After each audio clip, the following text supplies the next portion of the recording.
ஓம் நம சிவாய. வாக்குண்டாம் நல்ல மனமுண்டாம் மாமலராள் நோக்குண்டாம் மேனினுடங்காது பூக்கொண்டு துப்பார் திருமேனி தும்பிக்கையான் பாதம் தப்பாமல் ஷார்வார் தமக்கு. அரண்நாமம் 1000 அத்தனை பேருக்கும் இன்பத்தை கொடுத்து களிப்பூட்டக்கூடிய அவர் நமக்கு கண்ணுக்கு தெரிஞ்ச அரசமர வடிவமாகவும் இருக்கார் அப்படிங்கிறத அரண்நாமம் சொல்லித்து அடுத்த 334வது திருநாமம் ஓம் அர்த்தகராய நமஹா அப்படின்னு சொல்லியிருக்கு. அப்படின்னா அர்த்தகராய நமஹா அப்படின்னா யாருக்கு என்ன வேணுமோ அந்த வேண்டியதை தரக்கூடியவர் அப்படின்னு அர்த்தம். இது ரொம்ப முக்கியம். நான் ஏதோ ஒன்று ஆசைப்பட்டு கேட்டு அவர் இதான் சார் இருக்குது இதை எடுத்துன்னு போ அப்படின்னு சொன்னால் நம்ம வாங்கிப்போம். இருந்தாலும் அந்த திருப்தி இல்லாத இன்னும் ஒரு குறையோடு தான் இருக்கும். நான் அதை எதிர்பார்த்தேன், அது என்னமோ தெரியல, இதுதான் கிடச்சிது அப்படின்னு தான் நம்ம அதை உபயோகப்படுத்துவோம்.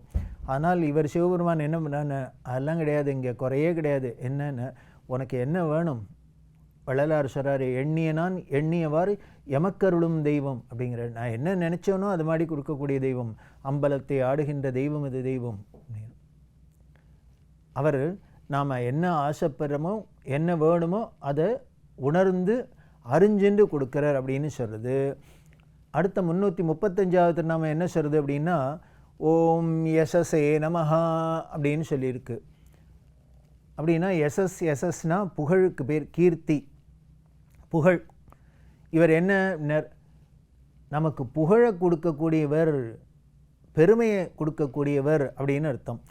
யாருக்கு? தன்னை வழிபடுபவருக்கு புகழை தருபவர், பெருமையை சேர்ப்பவர் அப்படின்னு அர்த்தம். எப்படி சேர்க்கிறார் அந்த பெருமையை புகழன்னு? இதுக்கு முன்னால் இருந்த நாமத்தையும் சேர்த்து பார்க்கணும். அப்போது நாம் என்னென்னலாம் ஆசைப்படுறோமோ நாம் வேண்டியதை நமக்கு கொடுத்து நம்மளை திருப்திப்படுத்தி அதனால் புகழை சேர்க்கிறார் அப்படின்னு. அப்போ நம்மளுக்கு ஒன்றே ஒரு சந்தேகம் வந்துடும், அப்போ நாம் விரும்புகிறது எல்லாமே நல்லதாக தான் இருக்குமா அப்படின்னா அதுக்கு விடையாக என்ன சொல்கிறது, 336வது திருநாமம் ஓம் வாமதேவாய நமஹா அப்படின்னு சொல்லிடுத்தோம். இதோட பொருள் என்னன்னா கர்ம பலனை அளிக்கிற தெய்வம் அப்படின்னு அர்த்தம். நம்மளோட கர்ம வினை என்ன இருக்கோ அதுக்கேற்ற பலனை கொடுக்கக்கூடியவர். இதில் ரொம்ப அழகாக 334, 35, 36, 37 இந்த 4 நாமத்தையும் சேர்த்தே பார்த்தா தான் இதுக்கு ஒரு முழு பொருள் நமக்கு. அடுத்த 337வது என்ன சொல்கிறது அப்படின்னார் ஓம் வாமாய நமஹா அப்படின்னுது. 336 வாமதேவாய நமஹான்னு சொல்லிட்டு இங்கே வாமாய நமஹா அப்படின்னு சொல்கிறது 337. அப்படின்னா இதோட பொருள் என்னன்னா இன்ப வடிவானவர் அப்படின்னு அர்த்தம், ரொம்ப அழகானவர்னு அர்த்தம். இன்னும் சொல்லணும் அப்படின்னா நமக்கு கர்ம பலனாகவே இருக்கக்கூடியவர். நம்ம கர்ம விலை பெயன் பெயன் அப்படிங்கிறமே அதுவாகவே இருக்கக்கூடியவர் அப்படின்னு இதுக்கு முன்னால் ஒரு இடத்துல சொல்லித்து. அப்போ என்ன சொல்லித்து, விரும்பப்படுற பொருள்லேயே உயர்ந்தவர் இவர்னு சொல்லித்து இல்லையா, அதுக்கு இங்கே பொருத்தமாக என்ன சொல்லியிருக்குன்னார். நமக்கு என்ன கர்ம வினைப்பயன் வருதோ அந்த வினைப்பயனே அவராக இருக்கக்கூடியவர் அப்படின்னா வேற ஒன்றும் இல்லை. அந்த வினைப்பயனில் நமக்கு என்ன கிடைக்கிறதோ அதில் நாம் திருப்தி அடையணும், அதுதான் இங்கே முக்கியம். இப்போது 4த்தையும் சேர்த்து பார்க்குறதே எப்படி ஆச்சரியமாக இருக்குது. யாருக்கு என்ன வேணுமோ அதை கொடுக்குறார். அப்படி அவர் கொடுக்கறதுனால அருள்னால நமக்கு அருளை அடைகிறவாளுக்கு பெரிய பேரு புகழ் கீர்த்தி கிடைக்கிறது. இதெல்லாம் பார்க்குறதே எப்படிலாம் இவர் கொடுப்பர், எப்படி நமக்கு புகழை சேர்ப்பர் அப்படிங்கிறத திருவிளையாடல்லேருந்து தெரிஞ்சுக்கலாம். திருவிளையாடல் புராணத்தில் 6வது திருவிளையாடல், 7வது திருவிளையாடல், 8வது திருவிளையாடல் இது 3ம் தொடர்புடையது. அதில் 6வது திருவிளையாடலில் வெள்ளியம்பல திருக்கூத்தாடிய படலம் அப்படின்னு பேர். மதுரையில் வெள்ளியம்பலம் அப்படின்னு அதுக்கு பேர். அதாவது இறைவன் திருநடனம் புரிஞ்ச 5 சபையில், பஞ்ச சபையில் அது வெள்ளியம்பலம் அப்படின்னு பேர். பொன்னம்பலம்னு சிதம்பரத்தை சொல்கிறாப்பில் அது வெள்ளியம்பலம் அப்படிங்கிறோம் அந்த மதுரை பதிலில். எதுக்கு இவர் அங்கே போய் தாண்டவம் ஆடினார் அப்படின்னா இவர் தான் சுந்தரபாண்டியன் அப்படின்னு பாண்டிய ராஜாவாக போய் மலையத்வஜ பாண்டியனோட மகளான அங்கேயர்கண்ணியை திருமணம் பண்ணிட்டார் இல்லையா? இப்போது மீனாட்சி சுந்தரேஸ்வரர் கல்யாணம் ஆகிருக்கு, திருக்கல்யாணம் ஆகிருக்கு. இவாளோட திருக்கல்யாணத்தை பார்க்குறதுக்கு அத்தனை பேரும் தேவர்கள்லேருந்து ஆரம்பித்து முனிவர்கள், சித்தர்கள், யோகிகள் அத்தனை பேரும் வந்திருக்கா இந்த நான்மாட கூடலுக்கு. அப்படி எல்லாம் கல்யாணம்லாம் முடிஞ்சோடனே சுந்தரபாண்டியரான சோமசுந்தர கடவுள் என்ன பண்ணினார், இந்த ரிஷிகள் எல்லாரையும் கூப்பிட்டு உணவருந்த போங்கோ, சாப்பிட போங்கோன்னார். அப்படி சாப்பிட போங்கன்னு சொல்கிறதே அதில் வியாகிரபாதர், பதஞ்சலிங்கிற ரிஷிகள் 2 பேரும் முனிவர் வந்திருக்கா. அவள் 2 பேரும் சிவபெருமான்கிட்ட சொன்னால், சுவாமி எங்களுக்கு ஒரு விரதம் வச்சுருக்கோம், அதை நிறைவேறாத நாங்கள் அன்னன்னைக்கு சாப்பிட மாட்டோம்னு. என்ன அப்படின்னு, அந்த தில்லையம்பலத்தில் நீங்கள் ஆடின அந்த ஆனந்த தாண்டவத்தை கூத்தை பார்க்காத எங்களால் சாப்பிட முடியாதுன்னு. இனிமேல் இவள் மதுரையில் கல்யாணம் நடந்திருக்கு, இங்கே மதுரையில் சாப்பாடு போட போகிறான்னா, இனிமேல் திருக்கூத்து எங்கே நடந்திருக்கு? ஆனந்த தாண்டவம் சிதம்பரத்தில் நடந்திருக்கு. சிதம்பரத்தில் போய் பார்த்துட்டு எப்படி மதுரைக்கு சாப்பிட வருது? ஆனால் இந்த வியாகிரபாதர் பதஞ்சலியும் நாங்கள் பார்த்தாதான் சாப்பிடுவோம் அப்படிங்கிற. இதை பார்த்தாராம் சோமசுந்தர கடவுள். அப்படியா, இப்படி ஒரு ஆசை இருக்கா, இப்படி ஒரு விரதம் வச்சுருக்கீங்களா அப்படின்னு சந்தோஷப்பட்டார். அதனால் என்ன பண்ணேன், இப்போ என்னோடய ஆட்டத்தை நடனத்தை பார்த்தா தானே நீங்கள் சாப்பிடுவீள் அப்படின்னு. சரி, அந்த ஆனந்த தாண்டவத்தை அங்கே போய் பார்க்க வேண்டாம், இங்கேயே காமிச்சுட்றேன் அப்படின்னு, இந்த மதுரையிலேயும் ஆடி காமிச்சுட்றேன் அப்படின்னு அங்கே நினச்சார். எப்படி அங்கே ஒரு பெரிய சபையில் என்ன ஆடின்னு இருக்கார், பொன்னம்பலம் சபையில் ஆடியிருக்கார். இப்போ இவர் நினச்சாரோ இல்லையோ, அங்கே ஒரு வெள்ளி அம்பலம் வந்துடுத்து. இது ஏன் வெள்ளி அம்பலமாக வந்தது, அதே பொன்னம்பலமாக வரப்படாதோ? அங்கே தான் அங்கே விஷயம் இருக்குது. அதாவது ஒன்று இருக்கிறதுலே உயர்ந்ததாக இருக்குன்னா அதுக்கு டூப்ளிகேட்டாக இன்னொன்று வந்துடுத்து அப்படின்னா பிற்காலத்தில் இது முதல்ல வந்ததா, அது முதல்ல வந்ததா, இது உயர்ந்த, இதெல்லாம் வேண்டாத வந்துடும். அதனால் என்ன பண்ணான்னார், இப்போ ஒரு இடத்துல தான் இருக்கணும், அது பொன்னம்பலமாக அது பொன்னம்பலத்திலே இருக்கட்டும், வெள்ளி அம்பலமாக இது மதுரையில் தான் இருக்கணும்.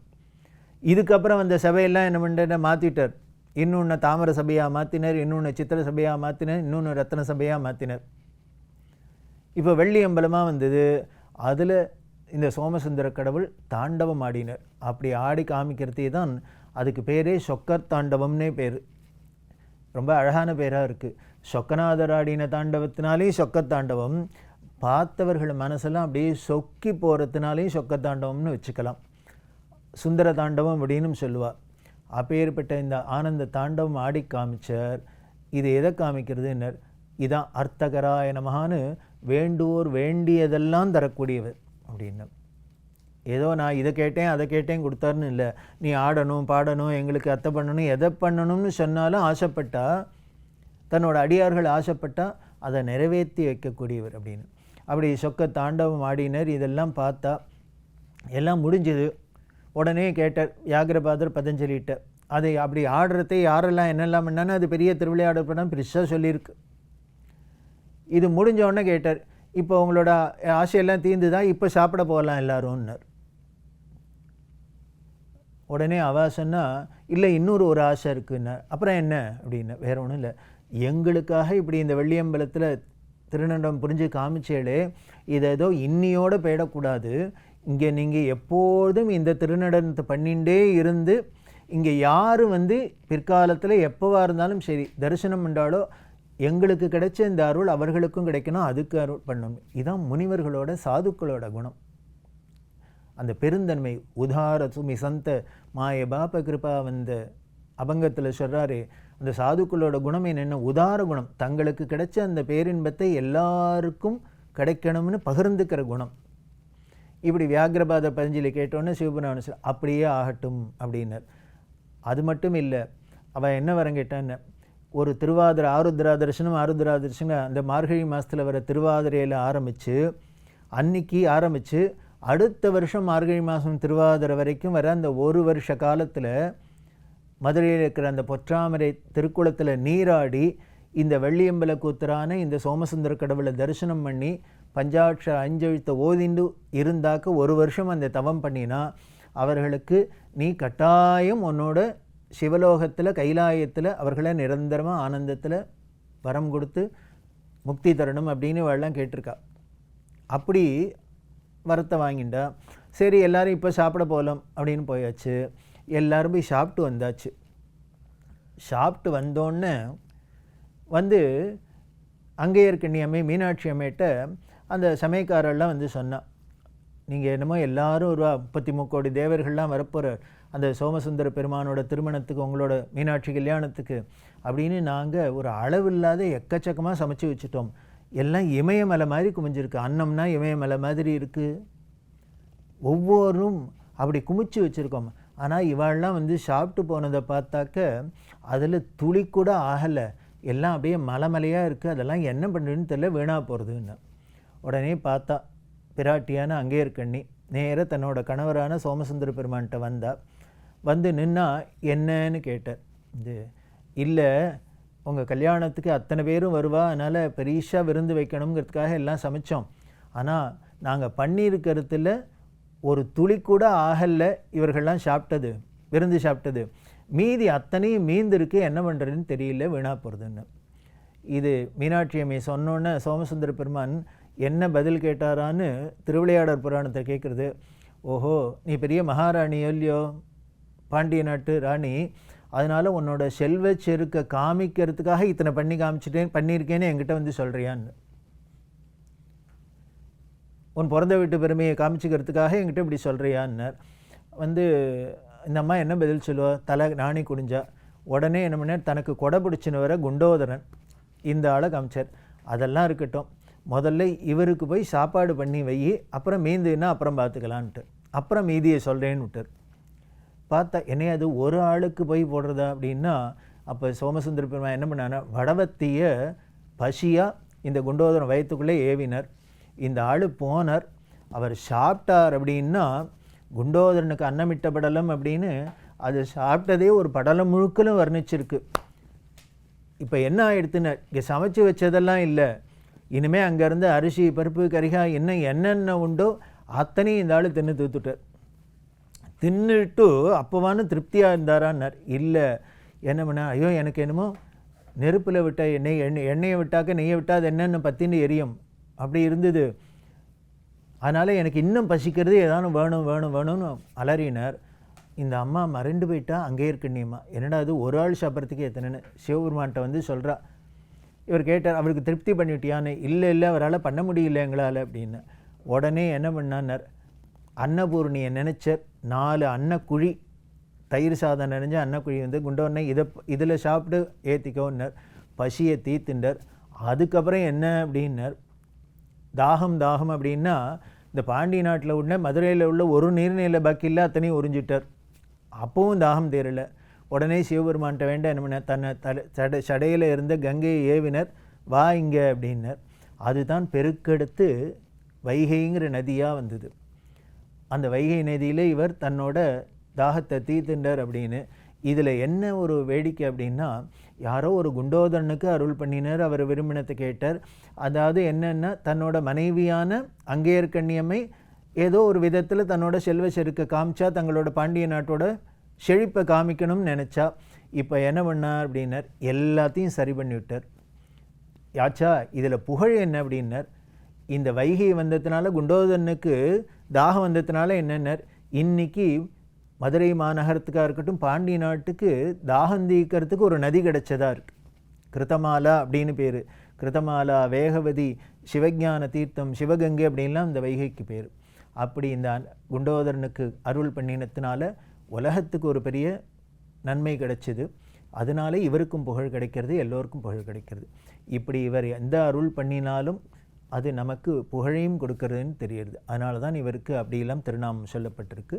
அதில் இன்னும் பல பெருமைகள் திருநாமங்களை தொடர்ந்து பார்க்க போகிறோம். ஓம் நம சிவாய்.